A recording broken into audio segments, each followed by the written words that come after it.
If you've been creating Copilot agents in Copilot Studio, I'm going to show you how to get that agent to show up inside SharePoint. It's a really cool feature, and it is great for your users who need to be able to access it without having to go into Teams. Let's get into it. So to perform this procedure, you must have write access to the SharePoint site. So you've got to actually be able to create a file in there. Also, to use a Copilot Studio agent inside SharePoint, you've got to have one of the two things set up. Either the users who use this will need M365 Copilot licenses, or you have to have SharePoint agents pay-as-you-go billing enabled, because that's how the SharePoint agent functionality works. It's got to be one or the other. It doesn't matter if you're using a native SharePoint agent or you're using a Copilot Studio agent published to SharePoint. Also, when users interact with your agent through SharePoint, it will still trigger the same billing mechanisms inside Copilot Studio. So if they don't have M365 Copilot licenses, it would trigger your Copilot Studio tenant license consumption, or your message pack consumption, or pay-as-you-go billing inside your Copilot Studio agent. So just be aware of how the billing works, because it's almost a double hit if you're doing pay-as-you-go billing. But let's see how this thing is actually done. Over here, I've just got a simple test agent. There's nothing special about it. I created it and I published it one time. So you do generally have to publish things initially in order to get some of these other features to light up so that you can use them. Over here on the channels page, this is where you would typically enable it for Teams and Copilot use.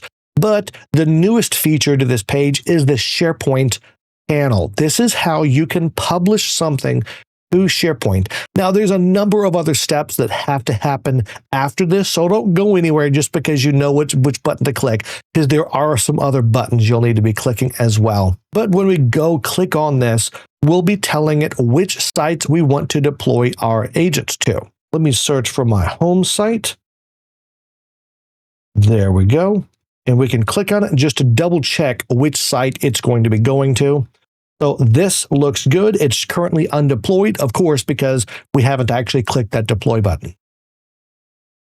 But before we click this and start to go to the second half of this deployment, just understand that this is going to be very effective for getting more complex agents into environments like SharePoint, where all of your data is, where all that data is protected as well. But speaking of protection, that takes us to this video's sponsor. Think your cloud data is safe just because it's in Microsoft 365 or Google Workspace? Think again. Accidental deletions, ransomware, and compliance gaps can still put your business at risk. AFI is a next-gen backup and recovery platform built for modern cloud environments, including Microsoft 365, Google Workspace, Azure, AWS, and Kubernetes. It offers full fidelity restores, encrypted full-text search, version history, and even self-service recovery, so users can get back data without waiting on IT. And when ransomware hits, AFI detects it early and automatically backs up your data before damage is done.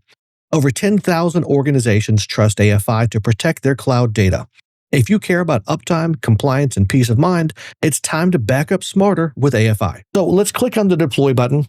And this is going to do a fairly simple thing behind the scenes. But again, there'll be other steps here.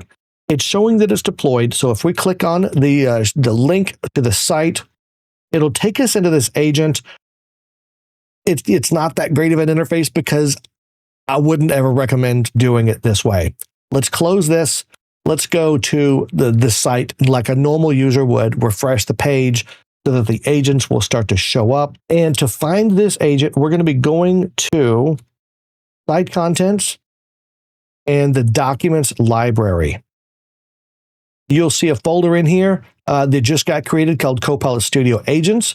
So if we click on this, you'll see that test agent. Now, if you were to download this file, it's just some basic JSON, but you'll see a URL that points back to Copilot Studio. That's actually how this whole thing works. And it's one of the big differences between the regular native SharePoint agent and a Copilot Studio agent published into SharePoint is where it goes to. The SharePoint agent goes to M365 Copilot.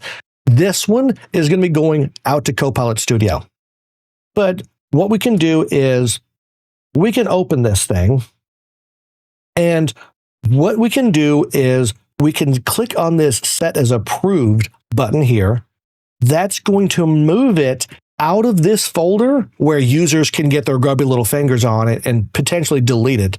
And it'll move it into the Site Assets folder. Now, technically, users also have access to Site Assets, but it's a little bit harder to find. And we're working with Microsoft to try and get them to fix the permission loophole there. But this will move it into Site Assets. And let's close this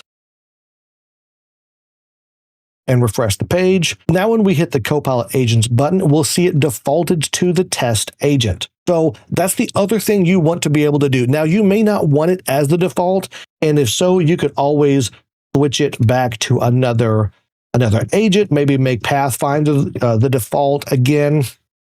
So you have options there, but you at least want to make it the site default one time because it also does approve the agent.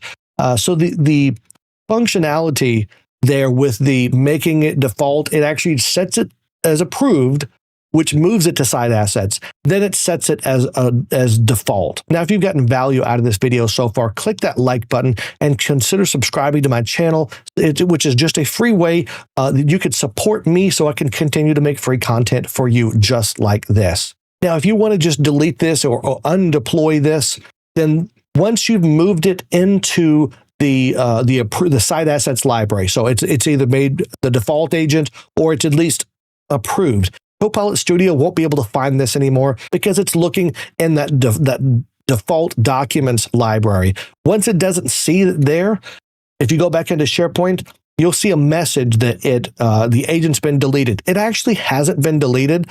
It's just that we moved it to a proper location for a production use.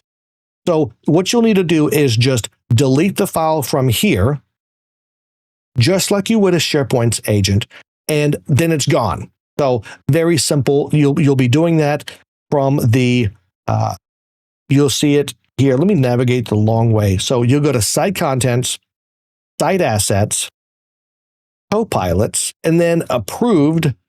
And then you'll see those agents here. If they've been approved by the site owner, they'll be located here.